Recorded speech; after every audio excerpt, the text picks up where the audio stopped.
నమస్తే, welcome to think Andhra. నేను మీ Manik.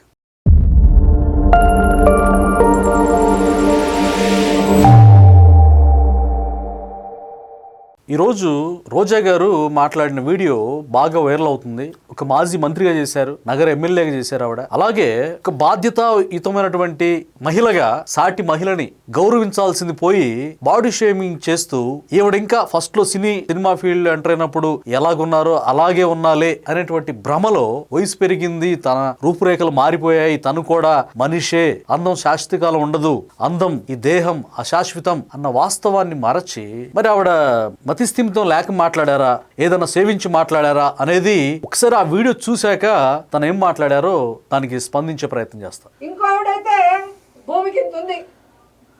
First time గెలిచిందంటే ఎమ్మెల్యేగా మాధవి గారు. పాప కొంచెం పాలిటిక్స్ కొత్త. అందుకే టీడీపీ తరఫున గుంటూరు వెస్ట్ నుంచి ఎమ్మెల్యేగా పోటీ చేసి గెలిచినటువంటి మహిళా శాసనసభ్యురాలను పట్టుకొని ఏమన్నారు, పాప అని, భూమికి ఇంత ఉంటుందని, ఈవిడ కొత్త అని. అంటే ఏమన్నా మరి ఇందాక చెప్పినట్టుగా సినిమా ఫీల్డ్ లో ఫస్ట్ లో వచ్చి ఒక చిన్న ఏజ్ లో అందంగా ఉంటారు, బాగానే ఉంటారు కాదను, కానీ ఒక మనిషిని ఇప్పుడు బాగాలేరులేండి, అది వేరే విషయం. ఈ ఏజ్ లో తను కూడా బాడీ షేమింగ్ చేయగలిగినంత క్యాపబిలిటీ ఏం లేదు, కానీ తను మాత్రం ఇంకా ఒక భ్రమలో ఊహలో నేను ఇంకా అప్పుడులానే ఉండాలి, సినిమాల్లో యుక్త వయసులో ఉన్నట్టుగానే ఉన్నాలే అనేది ఆ భ్రమలో ఉండి ఈ విధంగా సరే నిజంగానే అందంగా ఉంది, సాటి మనిషిని అట్లా హేళన చేయొచ్చా? ఒకవేళ మనం ఇతరుల వైపు చూపిస్తే 4 వేళ్ళు మన వైపు చూపిస్తాయి అనమాట, ఒక్క వేలు అటు చూపిస్తే. అలాగే ఈవిడ అట్లా మాట్లాడడం ఎంత శోచనీయమో ఒకసారి ఆలోచించండి. ఆవిడ కొంచెం రోజులు పోతే ఎక్కువ ఎగురుతుంది అంటున్నారు. ఎక్కువ ఈవిడ ఎగిరారు ఎక్కడ, ఎవరి దగ్గర? ఆ శేఖర్ మాస్టర్ అని వాళ్ళు వీళ్ళని కన్ను మిన్ను కానకుండా డాన్స్లు వేసి చిన్నపిల్లల్లాగా ఆ జబర్దస్త్ షోలలో ఒక జడ్జిగా ఈవిడ నిర్వాహకం వెలగబెట్టారు కదా, అక్కడ ఈవిడ ఎగిరారు ఎట్లా పడితే అట్లా. ఒక పెళ్లి, 2 పిల్లలు ఉండి ఒక బాధ్యతాయుతమైనటువంటి పొలిటీషియన్ గా ఉండి ఈవిడ ఎగిరి తాను చేసే మిస్టేక్స్ ఇతరుల మీద అనడం. గల్లా మాధవి గారు చంద్రబాబు నాయుడు గారిని దూషిస్తే మొన్న జరిగినటువంటి రాంబాబు ఇంటి దాడి విషయంలో ఆవిడ దాడి చేయలేదు కానీ నిరసించారు, అంబటి రాంబాబుని ప్రశ్నించారు. కబడ్దార్, మా నాయకుడు జోలికి వస్తే మరలా ఇలాగే మేము రెస్పాండ్ అవుతాము, మా నాయకుడిని నీతి రాజకీయాలు చేసి నిజాయితీ రాజకీయాలు చేసి సుదీర్ఘకాలం రాజకీయాల్లో ఉన్న నేతని మీరు గతంలో మీరు అధికారంలో ఉన్నప్పుడు చాలా వేధించారు, బాధ పెట్టారు, అసెంబ్లీలో కూడా నానా విధమైనటువంటి దుర్భాషలతోటి మా నాయకుడిని దుఃఖపెట్టారు అని తను మాట్లాడి తన యొక్క పార్టీ అధినేత తల్లిగారిని కూడా దూషించిన నేపథ్యంలో అంబటి రాంబాబుని గట్టిగా ఒక నికార్సైన పార్టీ కార్యకర్తగా, ఎమ్మెల్యే కూడా కాదు కార్యకర్తలాగా రెస్పాండ్ అయ్యారు. సో ఆవిడని పట్టుకొని అక్కస్తోటి రోజు ఇలా మాట్లాడడం అన్ని తెలిసి వస్తాయి. అసలు ఆమె ఇంటి ముందుకు వచ్చి ఆమె మొగుడు రౌడీలు గుండాల్లాగా, అంటే ఆమె మొగుడని ఆ పదజాలం చూడండి ఎంత వరస్ట్గా ఉంది. అందుకే భాష చాలా ముఖ్యం. రౌడీల్లాగా అంటున్నారు. వైసీపీ నేతల కంటే రౌడీలు ఎవరున్నారు? ఒక కొడాలి నాని ఎలా ఉంటాడో ఒకసారి ఊహించండి. ఈవిడ చెప్పాలనుకుంటే ఇలా పార్టీలో లొసుకులు, ఇలా పార్టీలో ఉన్నటువంటి క్రిమినల్ సైకాలజీ ఉన్న వ్యక్తుల గురించి మాట్లాడకుండా ఒక మహిళను పట్టుకొని అంటే ఎంత అక్కసు, ఎంత జలస్సు చూడండి ఒకసారి. ఈ విధంగా మాట్లాడుతూ ఉన్నారు. కొడాలి నాని ఎలా ఉంటాడు? అసెంబ్లీలో, దేవాలయం లాంటి అసెంబ్లీలో గుట్కా పలుకులు, అక్కడ ఆ కెమెరాలు కూడా జూమ్ చేసి షూట్ చేసాయి. గతంలో మనం చూసాం. గుట్కా పలుకులు అతను నమ్ముతూ ఉంటాడు. ఇష్టానుసారంగా బూతులు మాట్లాడుతూ నోటికి పని చెప్పి ఇంతకంటే పెద్ద రౌడీలు ఎవరు లేరు అన్నట్టుగా నిరూపించారు. సో ఈవిడ మాట్లాడుతుంది అనమాట. ప్రొఫెషన్ ఉండాలనుకుంటా. ఎమ్మెల్యే కాకముందు చిల్లర రౌడీలు, జోబు దొంగలు. ప్రొఫెషన్ కాదు, ప్రొఫెషనల్ అనాల. ఈవిడ ఏదో పెద్ద గొప్ప వ్యక్తిలాగా, ఈవిడ కంటే పెద్ద ఎడ్యుకేటర్ లేనట్టు ప్రొఫెషన్ రౌడీలు అంట, వీళ్ళకంటే ఆర్గనైజ్డ్ క్రిమినల్స్ ఎవరున్నారు అనేది ప్రజలు చెప్తున్న వైనం. అంటే ఇప్పుడు మనం చూస్తున్నాం తిరుమల తిరుపతి ప్రసాదంలో కూడా, లడ్డూలో కూడా కల్తీ చేసి ప్రజల ఆరోగ్యాన్ని నాశనం చేసి అసలు దాన్ని డైవర్ట్ చేయడానికి ఇలాంటి మాటలన్నీ. అలాంటి నేపథ్యం ఉన్న పార్టీ నాయకులు, నాయకురాలైన వీళ్ళ సభ్యత, సంస్కారం, వీళ్ళ నాయకుడు మరి వీళ్ళకి ఏమి నేర్పారు మనకు అయితే అర్థం కావట్లేదు. కానీ చేస్తా ఉన్నారేమో. ఇక్కడికి వచ్చి వాళ్ళు ఏ విధంగా రౌడీజం చేశారు, ఆ తర్వాత ఎలా వార్నింగ్లు ఇస్తూ ప్రెస్ మీట్ ఇచ్చారు, జగన్ గారు వస్తుంటే మళ్ళీ ఎలా మాట్లాడారు, మళ్ళీ ఇప్పుడు ఎలా మాట్లాడుతున్నారు మీరు చూస్తున్నారు. మీకు అధికారం కావాలేమో రౌడీజం చేయడానికి, మాకు అధికారం కూడా అవసరం లేదు, జగన్ అన్న సైగ చేస్తే చాలు. రప్ప అంటారేమో. అయితే ఈమె చెప్పింది ఈ విషయం నిజమేనండి.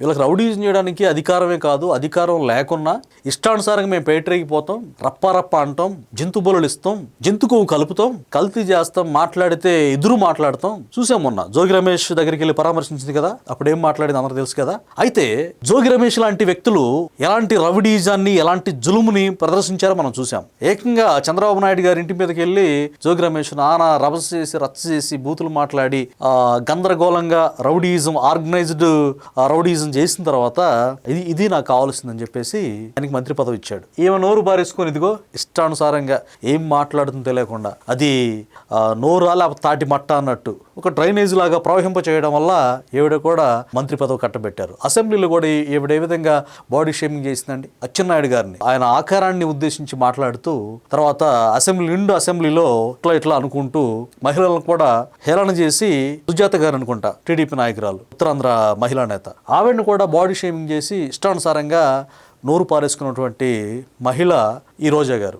ఈవిడే గతంలో నోరు అంటే వాళ్ళ నాయకుడు ఎలాంటి గైడ్ లైన్స్ ఇస్తాడు, ఎలా వీళ్ళు మాట్లాడతారు, మా వెనకాల మాకు అధికారం లేకపోయినా మేము ఏ విధంగా రౌడీజం చేస్తామో మా నాయకుడు ఎలా చెప్తాడో మేము అలా చేస్తామని చెప్పి నిరూపించే ఒక వీడియో కూడా మనకి రిలీజ్ అయింది.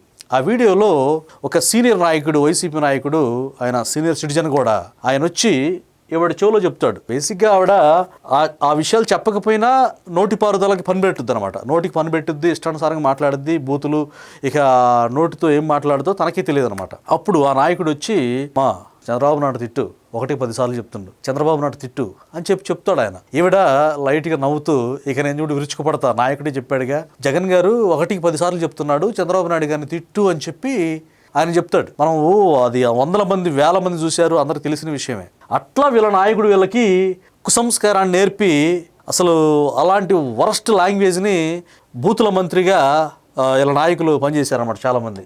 సో ఈ విధమైనటువంటి భాష, కుసంస్కారం, ఆర్గనైజ్డ్ క్రైమ్స్ చేయడం, ముందు వాళ్ళ ఇంటిని అంటే వాళ్ళ వైకాపా పార్టీని చక్కదిద్దుకోకుండా ఇతరుల్ని ద్వేషించడం, దూషించడం, బాడీ షేమింగ్ చేయడం ఎంతవరకు కరెక్ట్? రోజా మొన్న ఏం మాట్లాడిందంటే, జోగి రమేష్ ఇంటికి వెళ్ళి చిచ్చాపాటిగా ఇంటర్నల్ విషయాల్లో ఏం మాట్లాడింది, వెళ్ళి ఏమందంటే, నిజంగా పైకి ఏదో మనం బింకం మాట్లాడుతున్నాం కానీ, బింకం ప్రదర్శిస్తున్నాం కానీ, ఈ లడ్డు విషయంలో వెంకటేశ్వర స్వామి ఏ సైడ్ నుంచి వచ్చి ఏం వేసేస్తాడో, ఏం జరుగుద్దో ఏం అర్థం కావట్లేదు, అందరిలో భయం ఉంది, పైకి బింకానికి పోతున్నాం, మనం తప్పు చేసాము అంటే అపరాధ భావాన్ని క్లియర్గా మాట్లాడి కూడా అంటే తప్పు చేసి బుకాయించడం, దొంగ అనడం, అలాంటి నేచరు ఈ పార్టీ నాయకురాల్లో మనకి కనపడతా ఉంటది. మీరు ఎవరినైనా తీసుకోండి, ఎగ్జాంపుల్ అనధికారికంగా ఉన్నటువంటి వ్యక్తులు కూడా ఉన్నారు ఆ పార్టీలో, అంటే నోటికి బూతులు, అలాగే దాడులు చేయడం. మీరు చూడండి, ఐఏఎస్ ఐపీఎస్లు కూడా భ్రష్టు పట్టించినటువంటి పార్టీ ఏదైనా ఉంది, నాయకుడు ఎవరైనా ఉన్నారని అంటే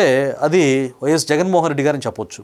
మీరు తీసుకుంటే ఒక దళిత నాయకుడు ఎర్రగొండపాలెంలో ఆదిమూలపు సురేష్ అని ఉంటారు.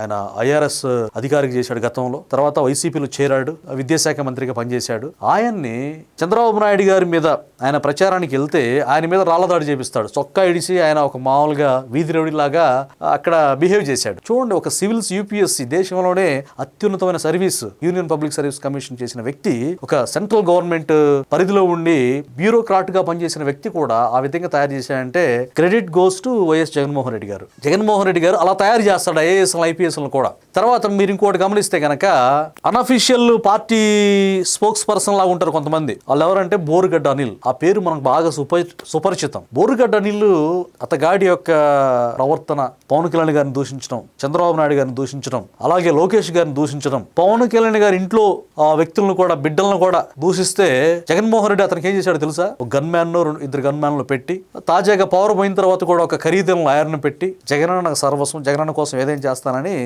Rowdy sheeter Borugadda Anil పేటరేగిపోతున్నాడు. నిజంగానే పెద్ద పెద్ద సభలకు కూడా విఐపి పాస్ ఇచ్చి ఈ బోరుగడ్డ అనిల్ అనేవాడికి మంచిగా బాగా చూసుకుంటారు అన్నమాట జగన్మోహన్ రెడ్డి. ఇలాంటి క్రిమినల్స్ని మొత్తాన్ని కూడా వెనకుంచుకొని కాలికేయ సైన్యాధిపతిలాగా, కాలికేయ బ్యాచ్కి నాయకుడు అయినట్టు ఆయన బిహేవ్ చేస్తుంటే ముందు వాళ్ళ పార్టీ గురించి ఆలోచించుకోకుండా ఇతరులను బాడీ షేమింగ్ చేయటం.